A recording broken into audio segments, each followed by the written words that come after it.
Olá pessoal, tudo bem? Espero que sim. Hoje vamos abordar aqui um tema um tanto quanto complexo, polêmico, mas de grande importância. O tema que vamos abordar nesse vídeo é esse aqui. Isso mesmo, substituição tributária. É um tema que realmente está no nosso dia a dia e que muitas pessoas têm dúvida. Então, para esclarecer um pouco dessas dúvidas, eu vou tentar passar um pouco do meu conhecimento para vocês. Esse vídeo, esse tema, no caso, ele será dividido em partes, porque realmente é um tema bem complexo. E conforme os vídeos vão passando, eu acredito que vocês vão entender bem do assunto, certo? Então vamos lá. Roda a vinheta.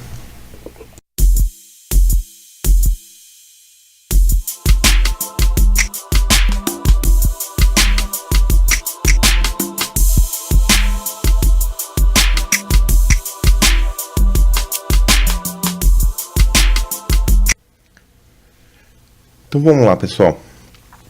Vamos iniciar o vídeo aqui da substituição tributária, parte 1, conceito. Por que conhecer a substituição tributária?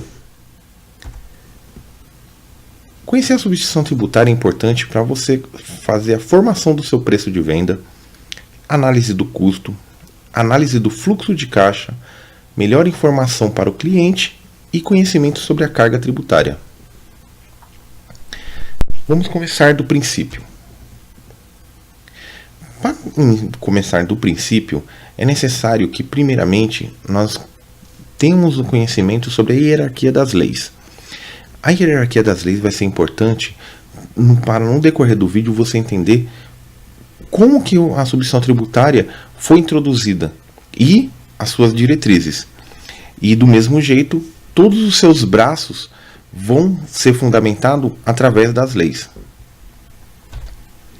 Aqui eu coloquei uma breve relação aqui de cada lei, de cada tipo de lei, conforme a hierarquia delas, que depois, caso vocês prefiram, pode pausar o vídeo, dar uma lida com mais calma, tá? Mas aqui é um breve relato sobre a particularidade de cada tipo de lei. Constituição, emenda à Constituição, temos aqui a lei complementar, né? As leis especiais, leis ordinárias, medida provisória, decretos, portarias, resoluções. E agora vamos conversar um pouco sobre o ICMS, que é o alvo do nosso assunto, né? Vamos iniciar falando um pouco sobre o ICMS.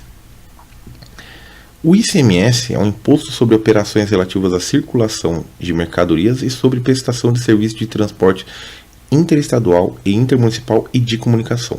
É um imposto que cada um dos estados do Distrito Federal pode instituir, como determina a Constituição Federal de 88. Ele tem alíquotas de 7, 12, 18 e 25. O ICMS é um imposto não cumulativo para empresas normais e cumulativo para empresas do Simples Nacional. Quando dizemos empresas normais, estamos se referindo às empresas tributadas pelo lucro presumido e lucro real. Ok, pessoal?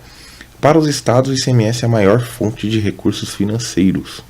E muitas vezes, pessoal, também para o município, tá? Porque o município recebe parte dessa contribuição. Então, para alguns municípios, essa é a principal fonte de receita.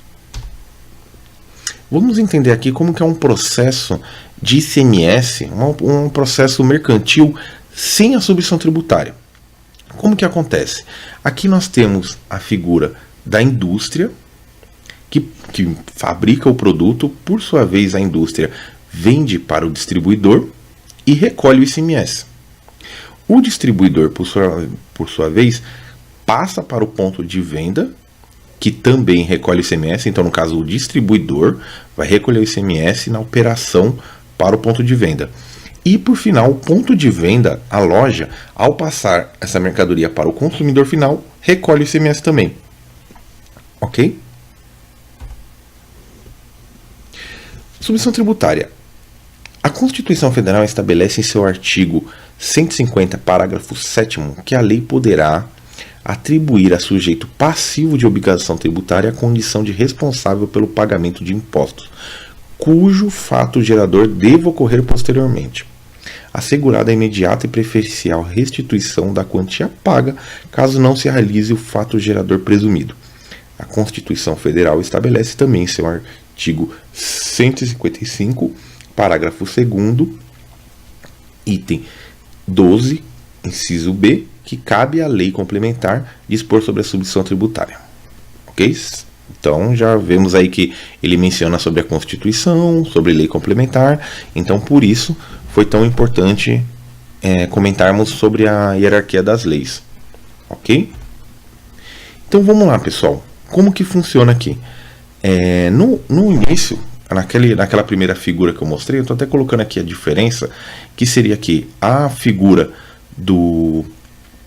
da operação mercantil sem a substituição tributária, então aquela mesma figura, né, no qual a indústria passa para o distribuidor, que por sua vez passa para o ponto de venda, que por sua vez passa para o consumidor final, com recolhimento a cada etapa. Okay? O que a substituição tributária faz? A substituição tributária, ela simplesmente coloca aqui para a indústria a responsabilidade de recolher o imposto por toda a cadeia. Como que seria isso? Então, em vez de a cada passo termos um recolhimento de ICMS, o governo instituiu que esse cara aqui, a indústria, já recolhe o ICMS por toda a operação. Certo? Então, o X da questão da substituição tributária é esse. Então, em vez de termos um recolhimento por etapa, o governo simplificou para ele, lógico, o recolhimento é efetuado pela indústria. Em todas as outras operações, você não faz o recolhimento novamente do ICMS, porque se entende que já está recolhido na indústria, na fonte, no primeiro contribuinte, já foi recolhido o imposto por toda a cadeia. Substitutos e substituídos são os responsáveis, são as pessoas envolvidas na substituição tributária. Então vamos lá. O contribuinte substituto é o responsável pela retenção e recolhimento do imposto incidente à operação interna subsequente, inclusive do valor decorrente da diferença entre as alíquotas interna e interestadual nas operações e prestações que destinem mercadorias e serviços a consumo final ativo imobilizado. Nesse caso, contribuinte substituto, naquela nossa imagem, seria quem? A indústria. A indústria é o contribuinte substituto, certo? Então, ele que está substituindo a cadeia inteira para que o recolhimento ocorra nele.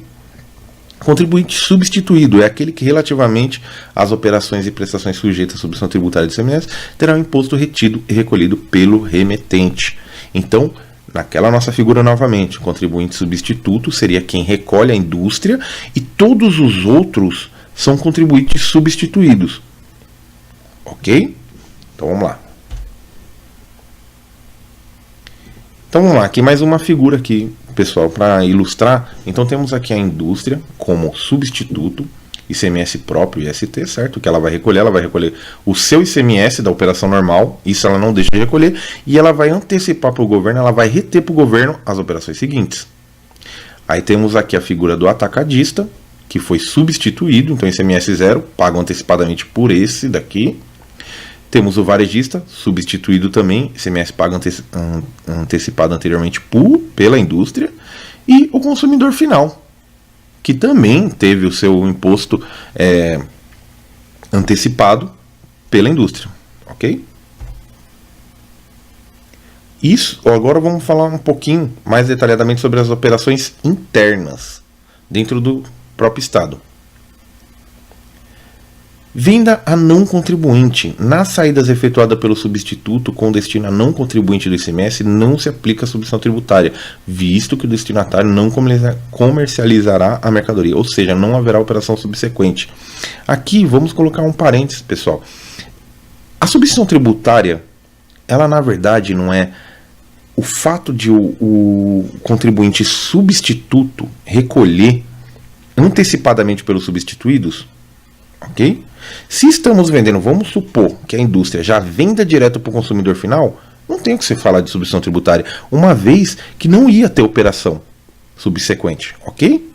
Ou da mesma maneira que, por exemplo, a indústria vende para uma empresa que vai utilizar como, por exemplo, uma indústria de computadores vende diretamente para um escritório, um computador. Aquele escritório ele não vai repassar adiante aquele computador, então não tem por que fazer a substituição tributária? Uma vez que não tem recolhimento seguinte, ok? Então esse é o grande X que as pessoas têm muita dúvida. Então a substituição tributária, ela tem essa lógica, ela ocorre quando tem as operações seguintes. Então vamos seguir aqui.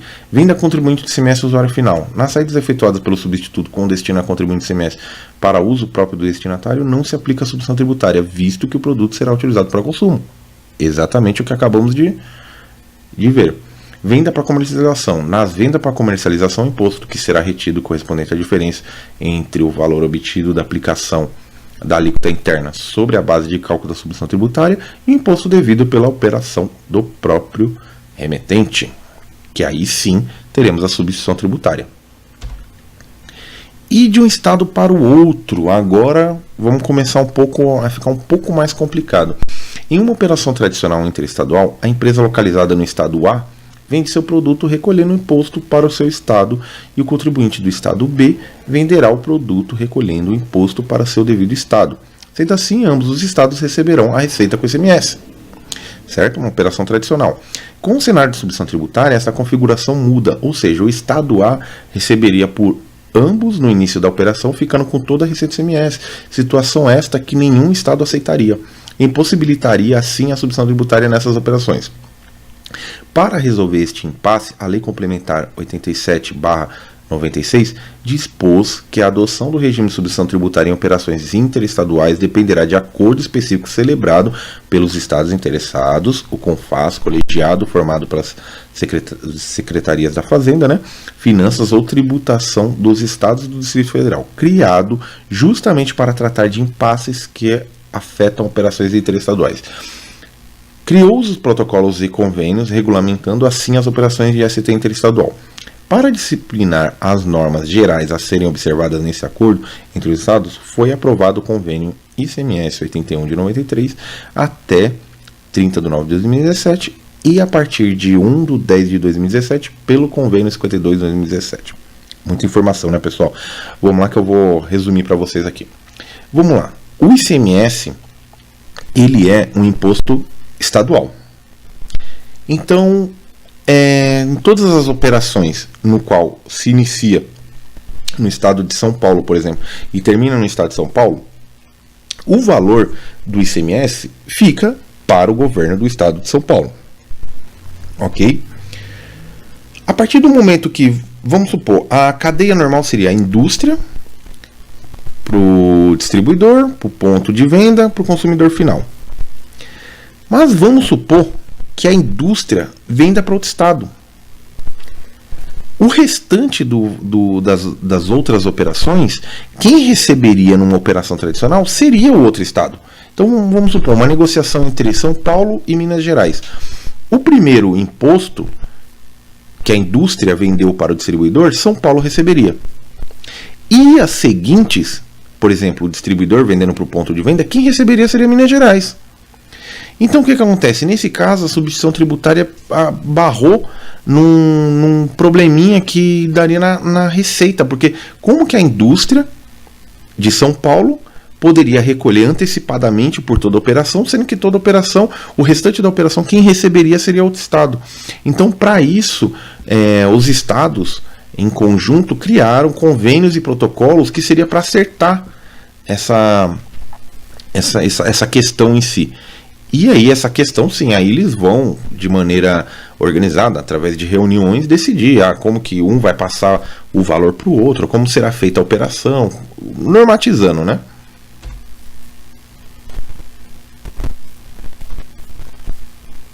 Se tratando de ICMS, existem muitos conflitos entre os estados. Se tratando de ST, é necessário os convênios e protocolos.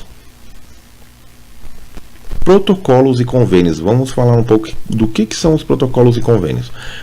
Protocolos. Acordos firmados com apenas alguns estados.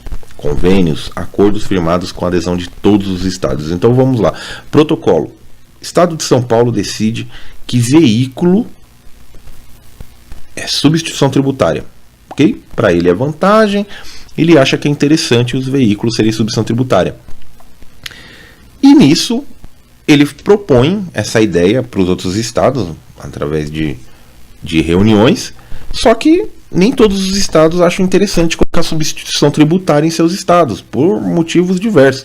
De repente pode afastar os contribuintes, de repente pode prejudicar a receita. Então, alguns estados não aceitam.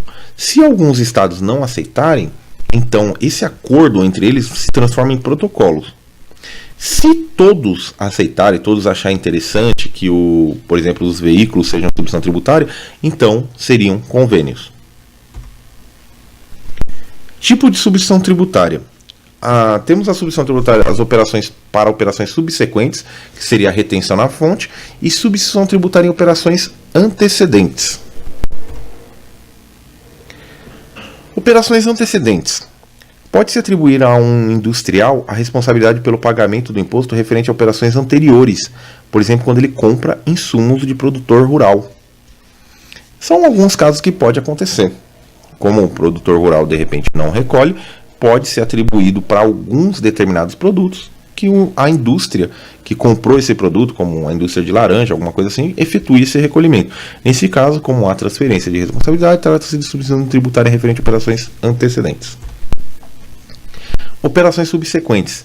É faculdade dos estados atribuírem a responsabilidade pelo recolhimento do imposto referente às operações subsequentes a determinada categoria de contribuintes. Nesse caso, trata-se da retenção de ICMS na fonte, em que há a cobrança do imposto antes da ocorrência do fato gerador. Ok, pessoal? Então, esse foi o primeiro vídeo, no qual falamos sobre o conceito da substituição tributária, essa primeira parte, essa parte conceitual, e depois estaremos nas próximas partes abordando os demais assuntos, como cálculo, o IVA, entre outros assuntos, ok? Para quem gostou desse vídeo, deixe seu like, não se esquece de se inscrever no canal, ativar o sininho de notificações e até o próximo vídeo. Muito obrigado!